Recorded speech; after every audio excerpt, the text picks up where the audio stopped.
Okay, hello everyone. My name is Ashish and I'm your English educator. And today is the demo class. So आज मैं आपको सबसे पहले बिल्कुल basic level से कुछ चीज़ें बताना चाहूँगा एंड वो चीज़ें आपको क्लियर करना चाहूँगा जो मेनली स्कूल लेवल पे आपको बताई तो जाती है बट कंप्लीट कंसेप्ट के साथ नहीं बताई जाती है. ठीक है, तो mainly without wasting any time let's start. We will start from alphabet. तकरीबन हम स्टूडेंट्स को पूछते हैं कि what is this, then student will answer this is a alphabet. हम उनसे पूछेंगे what is this, then they will say this is B alphabet. ठीक है, but this is completely wrong.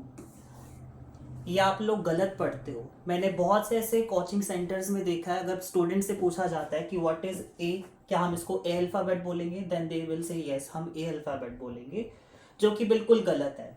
हम इसको क्या बोलते हैं, दिस इज ए. एक क्या है, लेटर है. A letter, B letter, C letter और डी लेटर. ठीक है, आप इसको कभी भी ए को अल्फाबेट नहीं बोलते. अगर आप फॉर एन एग्जाम्पल मैंने पूछा क्लास, तो हम क्या बोलते हैं कि क्लास में कितने लेटर है. हम ये नहीं बोलते कि क्लास में कितने अल्फाबेट है. हम क्या बोलते हैं, क्लास में कितने लेटर है, तो हम बोलते हैं कि क्लास में 5 लेटर्स है. ओके, देन आप बोलोगे सर देन फिर अल्फाबेट क्या होता है. जैसे आपने हिंदी में पढ़ते हो आप लोग वर्णमाला, ठीक है, वैसे ही हमारा इंग्लिश में होता है अल्फाबेट. अल्फाबेट के अंदर हमारे ए टू जेड से लेकर लेटर्स होते हैं. कितने लेटर्स होते हैं, 26 लेटर्स. कितने लेटर्स होते हैं, 26 लेटर्स होते हैं. और आपको पता भी होगा ये कैपिटल भी होते हैं और ये स्मॉल भी होते हैं. ठीक है, स्मॉल का तो आपको ऑलरेडी पता ही कि कहाँ पे आप स्मॉल लेटर का यूज करते हो. We will talk about capital letters. All right, we will talk about capital letters. So now एक पॉइंट मैं डाल देता हूं.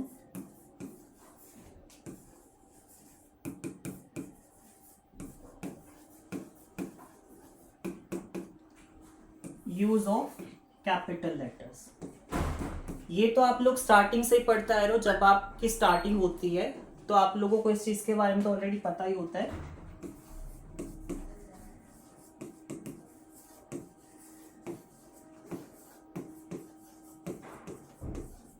Starting of a sentence.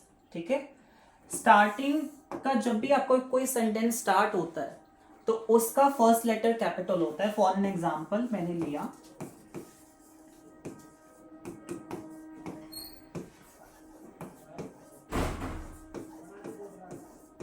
Ram is a good dancer.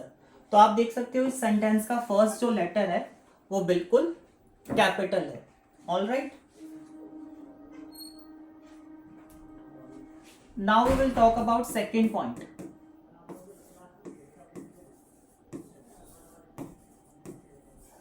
Name of any noun. अब आपका नाउन का कोई भी नेम, वो चाहे आपके स्टार्टिंग में हो या आपके मिड में हो, वो हमेशा कैपिटल आएगा. For an example Ram and Shyam are friends. तो आप यहां देख सकते हो दिस राम इज, ये स्टार्टिंग में आ रहा है, ये भी कैपिटल आ रहा है. एंड ये श्याम ये मिड में आ रहा है, ये भी कैपिटल आ रहा है. तो नेम ऑफ एनी नाउन वो चाहे स्टार्टिंग में हो या मिड में हो, वो हमेशा कैपिटल आएगा. All right, now third point, short form.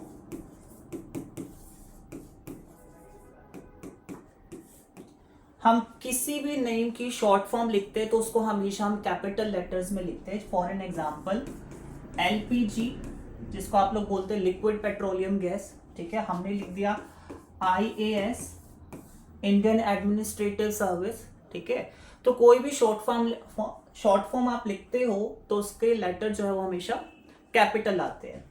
All right, now last point.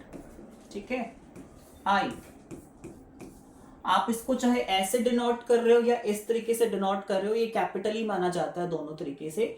इसको आप जहां पे भी सिंगल तौर पे यूज कर रहे हो वो हमेशा कैपिटल आएगा. फॉर एन एग्जाम्पल, जैसे मैंने लिखा आई एम अ टीचर. ठीक है, तो यहां पे आपने देखा आई कैपिटल है. उसके बाद अगर मैंने एक और एग्जाम्पल लिखा, इफ यू से I shall help you. ठीक है, तो यहां पे आप देख सकते हो ये आई यहां पे भी जो मिड में आ रहा है कैपिटल आ रहा है. ऑल राइट, अगर आप अपनी लेटर एप्लीकेशन देखते हो तो उसमें आप बोलते हो कि I beg to say that, after greeting आप लाइन लिखते हो, I beg to say that I am a student of 6th standard या 7th स्टैंडर्ड, जिस भी क्लास में आप हो. तो वहां पे भी आप देखते हो जो आई जो आता है मिड में आता है वो कैपिटल आता है. ठीक है, आप उसको वहां पे स्मॉल डिनोट नहीं करते हो. ऑल राइट, तो यहां से जो चीजें मैंने आपको बताई है, हमारा जो इंग्लिश का हर एक चैप्टर होगा वो बिल्कुल इतने ही बेसिक से होगा. इंग्लिश ग्रामर के जो हमारे टॉपिक्स होंगे वो बिल्कुल बेसिक से लेके बिल्कुल एडवांस लेवल तक हर एक चीज आपको बताई जाएगी. हम लोग रूल से नहीं पढ़ेंगे, हम किसी भी रूल को नहीं रटेंगे. हम जो है क्लास के अंदर वो फंक्शनल ग्रामर को सीखने वाले हैं, यानी कि बिल्कुल कंसेप्ट के थ्रू चीजें कैसे हुई, क्यों हुई, वो हर चीज हम लोग समझने वाले हैं. ऑल राइट, तो बेसिक का मैंने आइडिया आपको दे दिया कि कितने बेसिक से मैं आपको चीजें बताने वाला हूं. ठीक है, और उसके बाद अगर आज थोड़ा सा टाइम मुझे मिला है आपको बताने का, तो मैं आज आपको जिस टॉपिक से सभी स्टूडेंट्स डरते हैं कि आज तक हमें ये टॉपिक समझ में नहीं आया, तो आपको घबराने की कोई भी जरूरत नहीं है, क्योंकि अब जो टेंस आप लोग समझने वाले हो, कल का सा हिंट मैं आपको देने वाला हूं. ठीक है, तो आप लोग उस चीज को बहुत अच्छे से कवर कर पाओगे इस टॉपिक को. ठीक है, तो फर्स्ट ऑफ ऑल हम स्टार्ट करते हैं टाइमलाइन से. ठीक है, देखिए टेंस की स्टार्टिंग जो होती है हमारी टाइमलाइन से होती है, और टाइमलाइन में हमारे पास 3 पॉइंट्स है.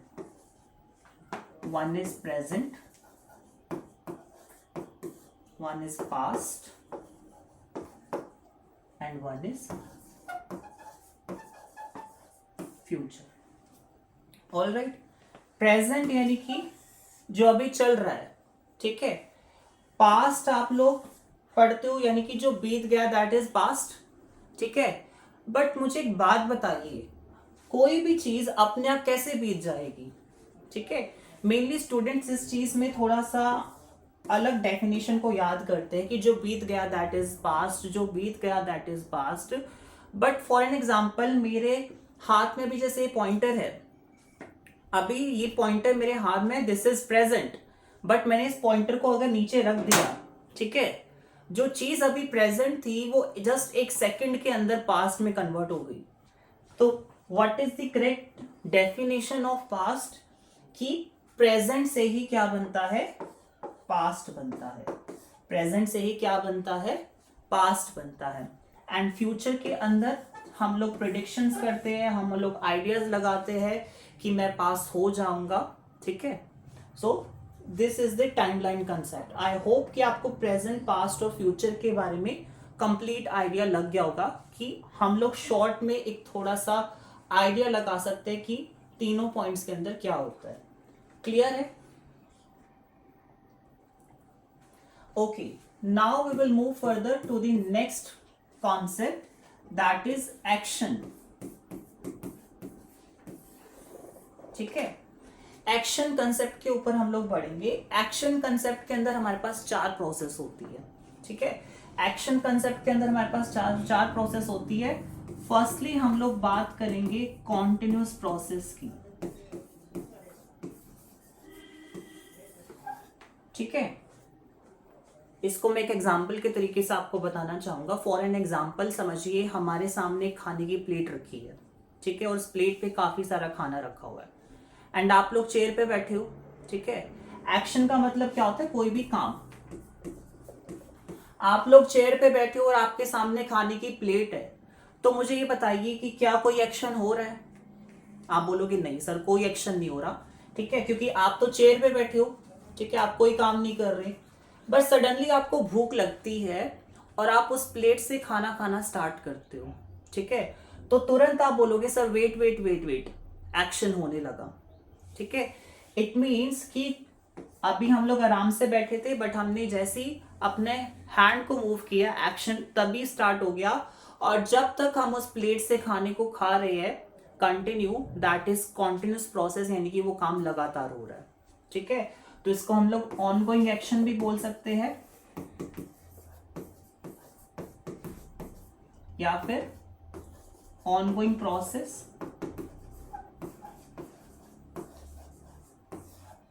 ऑल राइट, उसके बाद हम लोग बात करेंगे परफेक्ट प्रोसेस की।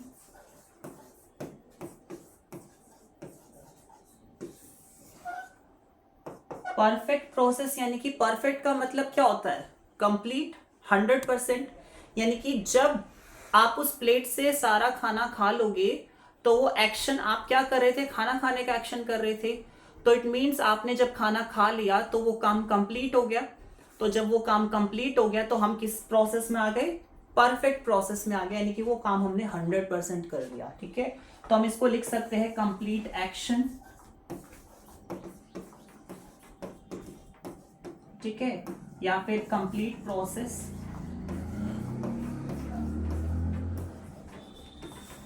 ऑल राइट, ठीक है। अब एक और प्रोसेस के बारे में मैं बात करना चाहूंगा, परफेक्ट कॉन्टिन्यूस।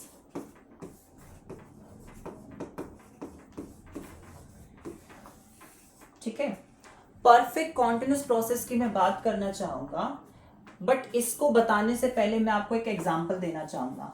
ये एग्जांपल जो है मैं अपनी हर क्लास में देता हूं, तो मैं अभी भी आपको एक छोटा सा एग्जांपल दे देता हूं कि मान लीजिए ये 2 रूम्स है, these are the 2 rooms and एक रूम के अंदर बुक्स भरी हुई है, पूरा रूम बुक से भरा हुआ है, और मैं 2 स्टूडेंट्स को बोलता हूं कि आप इस रूम से बुक्स को इस रूम में ट्रांसफर कर दो, और 2 घंटे के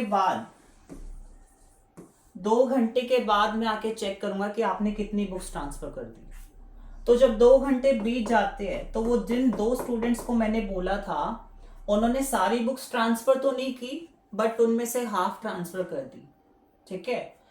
तो जो बुक्स उन्होंने ट्रांसफर कर दी है, हाफ बुक्स जो उन्होंने ट्रांसफर कर दिया है, दैट इज परफेक्ट।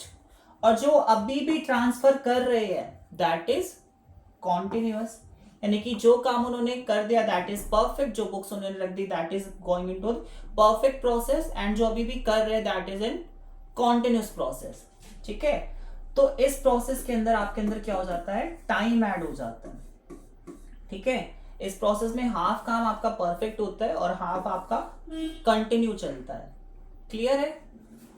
अब आप बोलोगे हमारे पास कॉन्टिन्यूस प्रोसेस आ गई, हमारी परफेक्ट प्रोसेस आ गई, हमारी परफेक्ट कॉन्टिन्यूस प्रोसेस आ गई, हमारी कौन सी प्रोसेस रह गई, इनडेफिनिट प्रोसेस, ओके, जिसको आप सिंपल भी बोलते हो, ठीक है। तो अगर आपको ये कंप्लीट आ गई हो तो हम आगे बढ़ते हैं। इनडेफिनिट प्रोसेस टोटली डिफरेंट है इनडेफिनिट। आज तक आप लोगों ने शायद नहीं पता होगा, क्या आप लोगों को इनडेफिनिट का मतलब पता है, what is the meaning of indefinite. क्या इसमें कोई काम कंटिन्यू चल सकता है, नहीं चल सकता। क्या इसमें कोई काम परफेक्ट तरीके से हो सकता है, नहीं हो सकता। क्या इसमें टाइम ऐड होता है, नहीं होता। Then what is indefinite process, ठीक है। इनडेफिनिट में इनका मतलब होता है नॉट, इनका मतलब क्या होता है, नॉट, एंड डेफिनिट का मतलब क्या होता है, फिक्स। ये चीजें आपको कभी नहीं बताई गई होगी कि इनडेफिनिट का क्या मतलब होता है। इनडेफिनिट में इनका मतलब होता है नॉट, एंड डेफिनिट का मतलब होता है फिक्स। मतलब ऐसा एक्शन जो फिक्स ही नहीं है, हम उसको ना तो कॉन्टिन्यूस प्रोसेस में इंक्लूड कर सकते हैं, ना हम उसको परफेक्ट प्रोसेस में इंक्लूड कर सकते हैं, और ना ही हम उसको परफेक्ट कॉन्टिन्यूस में इंक्लूड कर सकते हैं, क्योंकि वो फिक्स ही नहीं है कहीं पे भी, ठीक है। देन आप बोलोगे सर फिर इसका काम क्या है? इसका काम है इंफॉर्मेशन प्रोवाइड करना,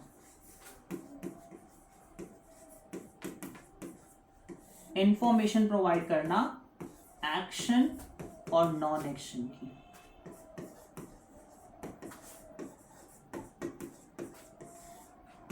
ठीक है, फॉर एन एग्जाम्पल मान लो मेरे पिताजी यहाँ पे आते हैं, तो मैंने बोला कि ये मेरे पिताजी है, ठीक है, तो मैंने एक इंफॉर्मेशन प्रोवाइड की आपको, ठीक है, ही इज माई फादर, ठीक है। आप ये नहीं बोल सकते कि ये मेरे पिताजी बन रहे हैं, आप ये नहीं बोल सकते मेरे पिताजी बन चुके हैं, आप ये नहीं बोल सकते ये 2 घंटे से मेरे पिताजी बन रहे हैं, ठीक है।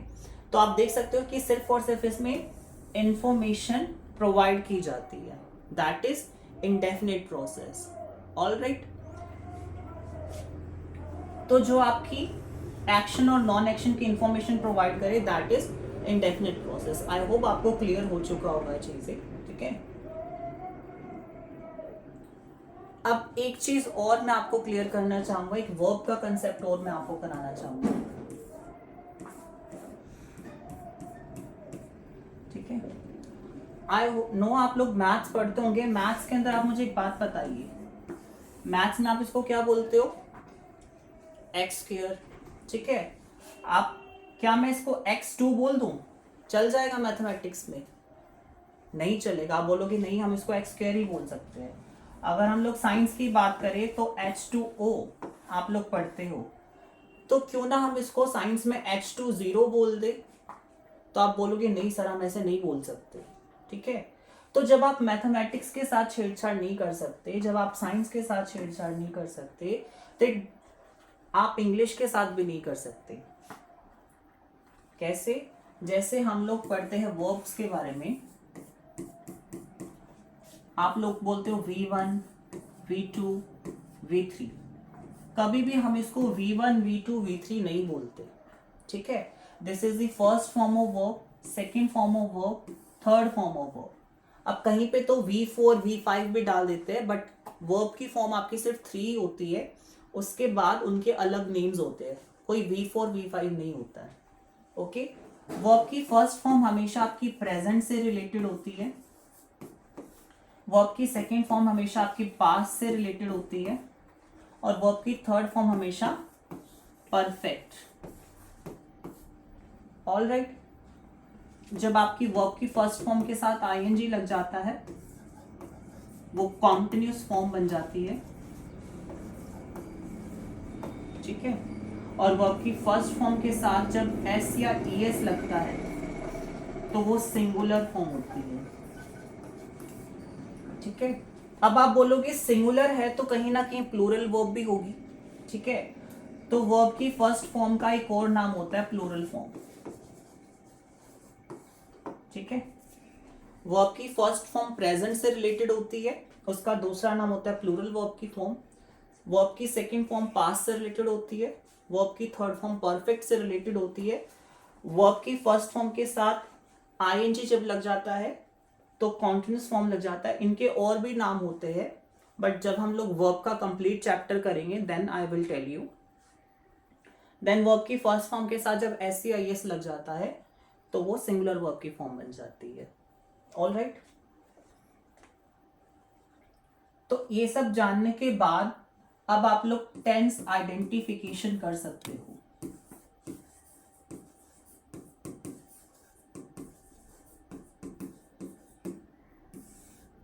अगर आपको कोई भी सेंटेंस प्रोवाइड किया जाता है तो आप उसकी मदद से टेंस को आइडेंटिफाई कर सकते हो, आप पता लगा सकते हो कि ये कौन सा टेंस है। मैंने अगर एग्जांपल लिखा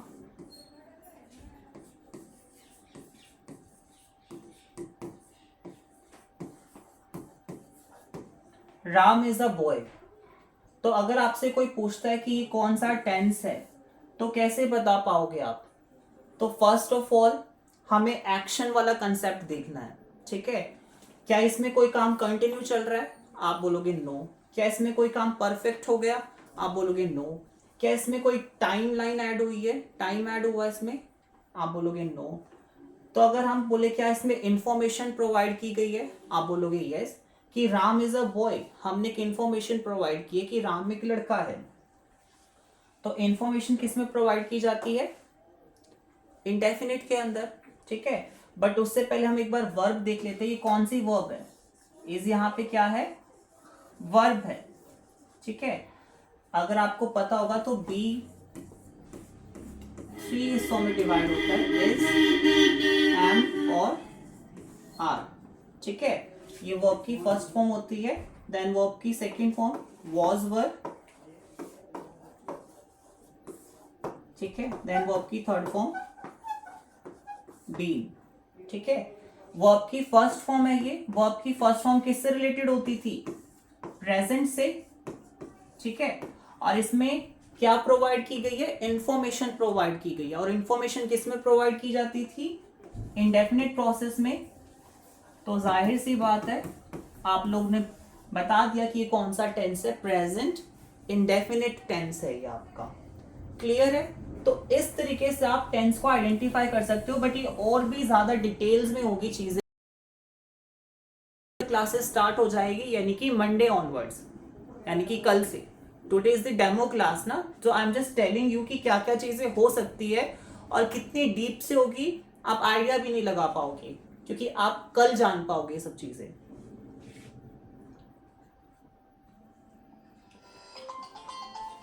आई नो आपको बेसिक क्लियर होगा आपका बिल्कुल। तो बट फिर भी चीजें मैं आपको बता देता हूं। हम लोग स्टार्ट कर लेते हैं प्रेजेंट टेंस से।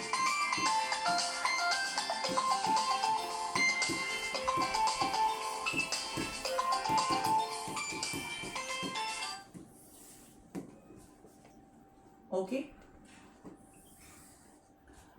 प्रेजेंट टेंस के अंदर हम लोग फर्स्टली, आपको पता होगा कि SCIS आप लोग यूज करते हो। बट मेनली मैं आई की बात यहां पे सबसे पहले करना चाहूंगा। आई क्या है? I is a speaker.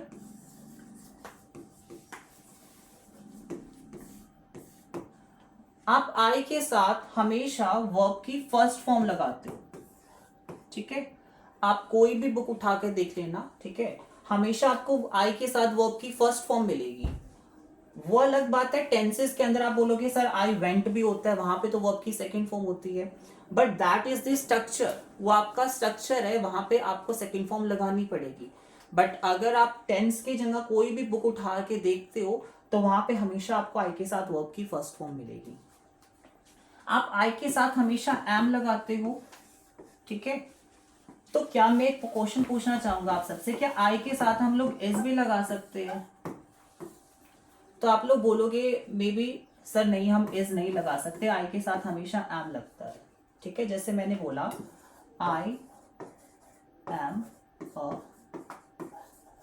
Teacher, ठीक है। तो यहां पे आई के साथ एम लगा। बट मैं आपको ये बोलता हूं कि आप आई के साथ इज भी लगा सकते हो, जो कि बिल्कुल करेक्ट हो सकता है, ठीक है। आप पूछोगे वो कैसे? तो आई को जब आप एज अ वर्ड यूज करोगे, यानी कि एक शब्द के तौर पे जब आप आई को यूज करोगे, तो वहां पे आप आई के साथ इज लगा सकते हो। फॉर एन एग्जाम्पल मैंने लिखा आई इज अ प्रोनाउन। आई क्या है? एक प्रोनाउन है। आपने प्रोनाउन चैप्टर किया होगा, अगर नहीं किया तो हम लोग करेंगे जब हम अपना रेगुलर सिलेबस करेंगे। आई क्या है? एक प्रोनाउन है। तो यहां पे आप ये नहीं बोलोगे आई एम अ प्रोनाउन। आई यहाँ पे एज अ वर्ड यूज हो रहा है, यहाँ पे एज अ स्पीकर यूज नहीं हो रहा है। तो जब आई को आप एज अ वर्ड यूज कर रहे हो तो वहां पे हमेशा आप इज यूज करोगी। एंड जब आई को आप एज अ स्पीकर यूज कर रहे हो तब आई के साथ आप हमेशा एम यूज करोगे। आप कई बार लिटरेचर के चैप्टर पढ़ते हो और वहां पे आपसे क्वेश्चन पुट किया जाता है कि हु इज आई हेयर। तो आपसे क्वेश्चन पुट किया जाता है हु इज आई हेयर, तो आप आंसर क्या करते हो? आप आंसर करते हो आई इज द नरेटर। आप क्या बोलते हो? I is the narrator. आप वहां पे ये नहीं बोलते आई एम द नरेटर, ठीक है, वहां पे भी आई कैसे यूज होता है, एज अ वर्ड यूज होता है। हम हमारी डेली लाइफ में बहुत छोटी छोटी ऐसी चीजें होती है बुक्स के अंदर जो हम ध्यान नहीं देते कि क्यों हो रही है ये चीजें। आप कभी भी ध्यान नहीं देते कि आई के साथ एम क्यों नहीं आया यहाँ पे। तो this is the functional grammar. हम क्लास के अंदर फंक्शनल ग्रामर करेंगे, हम चीजों को समझेंगे कि हर चीज यहाँ पे क्यों आ रही है। हम रूल से नहीं पढ़ेंगे, जो बुक्स में आपके रूल होते हैं उनको डिस्क्राइब नहीं किया जाता कि कैसे चीजें क्यों हो रही है, ठीक है, तो वो हम लोग पढ़ेंगे। एक और पॉइंट मैं आपको डिस्कस करना चाहूंगा आपसे। आप लोग बोलते हो रिपीट अगेन।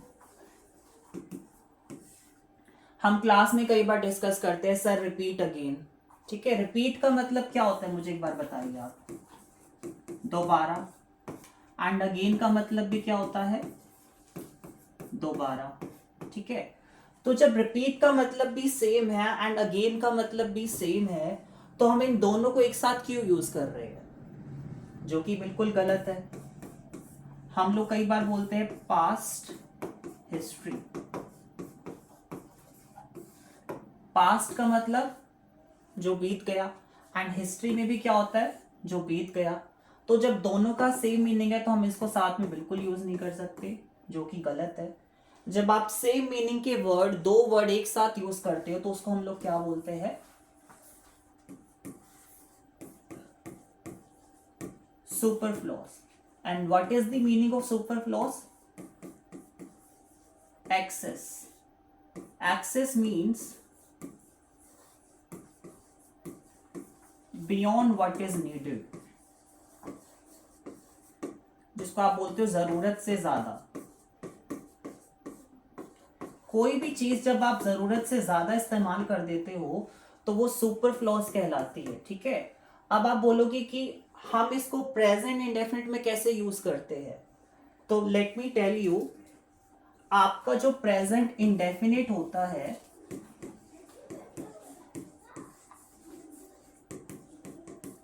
उसमें एक हिडन सेंस होती है। हिडन सेंस का मीन्स तो पता होगा आपको, कि मतलब कोई भी छुपी हुई चीज। जैसे हिडन सेंस किसकी होती है, रूटीन की और हैबिट की। जैसे आप डेली बेसिस पे स्कूल जाते हो, दैट इज योर रूटीन। अगर आपसे कोई पूछता है कि आप स्कूल जाते हो तो आप बोलते हो यस मैं स्कूल जाता हूं। आप ये नहीं बोलते कि मेरा रूटीन है स्कूल जाना। वो एक हिडन सेंस में चीज होती है कि आपका रूटीन है। आपसे कोई पूछता है कि यार क्या आप दूध पीते हो, तो आप बोलते हो कि हाँ मैं दूध पीता हूँ। आप ये नहीं बोलते कि आप उसको रेगुलर बेसिस पे पीते हो, ठीक है। तो कोई भी चीज जो आपके रेगुलर बेसिस पे होते हैं दैट इज रूटीन और हैबिट में इंक्लूड हो जाती है, बट हम उस चीज को बोलते नहीं है, ठीक है। उसी तरीके से आपको एक बुक में रूल दिया जाता है कि हम यूज टू और यूजेस टू को प्रेजेंट इंडेफिनिट में यूज नहीं कर सकते, वो गलत माना जाता है। इसका मतलब क्या होता है, आदत। अब बच्चों को रटा देते हैं कि यूज टू और यूजेस टू आपको इस्तेमाल नहीं करना, बट क्यों इस्तेमाल नहीं करना उसका रीजन नहीं प्रोवाइड करते आपको। उसका रीजन क्या है, एक आदत आपका ये हो गया एंड सेकंड आदत आपकी कहां पे हो गई, हिडन सेंस में होगी। और जो दो मीनिंग आपके सेम वर्ड के आगे वो क्या बन गया, आपका सुपरफ्लॉस बन गया। सुपरफ्लॉस बन गया और इसीलिए ये चीज हमारी क्या मानी जाती है, गलत मानी जाती है, इसलिए हम इसको यूज नहीं करते हैं। This is the main reason, जो कि आपको बुक्स में बिल्कुल भी डिस्क्राइब नहीं की जाती। All right,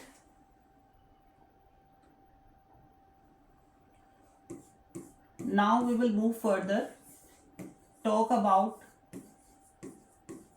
frequency of an action, या फिर आप बोल सकते हो adverb of frequency।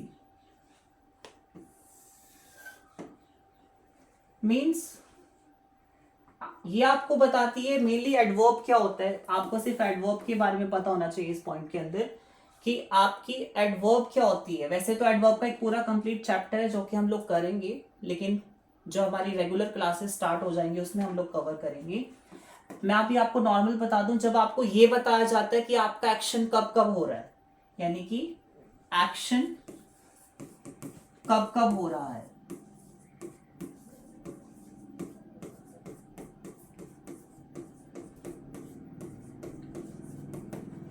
For an example आपने बोला ऑलवेज यानी कि हमेशा, आपने बोला नेवर, आपने बोला कभी नहीं, ठीक है। जैसे आपने बोला हार्डली, बेयरली, स्कार्सली, सेल्डम, ठीक है। ये इन सबका मीनिंग क्या होता है, ना के बराबर, इन सबका सेम मीनिंग होता है ना के बराबर। मतलब ये एक्शन कभी हुआ ही नहीं, ना के बराबर हुआ है। आप जैसे बोलते हो आई हार्डली गो देयर, ठीक है, तो ये समटाइम्स, ऑफन मीन्स कभी कभी, ठीक है। अब आपको बुक्स के अंदर ये जो एडवर्ब्स है ये प्रोवाइड कर दी जाती है, ठीक है। अब बच्चे उनको क्या करते हैं, उनको रटने लगते हैं, always, never, hardly, barely, scarcely, seldom, rarely, sometimes, often, once in a week, ठीक है। बट याद क्यों करना, जब मेनली आपको ये पता है कि जब आपको ये चीज बताई जा रही है कि आपका एक्शन कब कब हो रहा है, जब भी आपको सेंटेंस में ये बताया जाए कि आपका एक्शन कब कब हो रहा है, सिंपली आपको किसको यूज करना है, प्रेजेंट इंडेफिनिट को, ठीक है। यानी कि वर्ब की फर्स्ट फॉर्म या फिर वर्ब की फर्स्ट फॉर्म के साथ एस या ईएस आपको लगाना है, ठीक है। मेनली ये कुछ पॉइंट्स है जो मैंने आपके साथ डिस्कस करे, ठीक है, बट हम इनको और भी डीपली डिस्कस करेंगे, बट कब, जब हमारी रेगुलर बेसिस पे क्लासेस स्टार्ट हो जाएगी। आई होप आपको ये सब चीज़ें, ये पॉइंट्स कुछ समझ में आए होंगे, and thank you, have a nice day.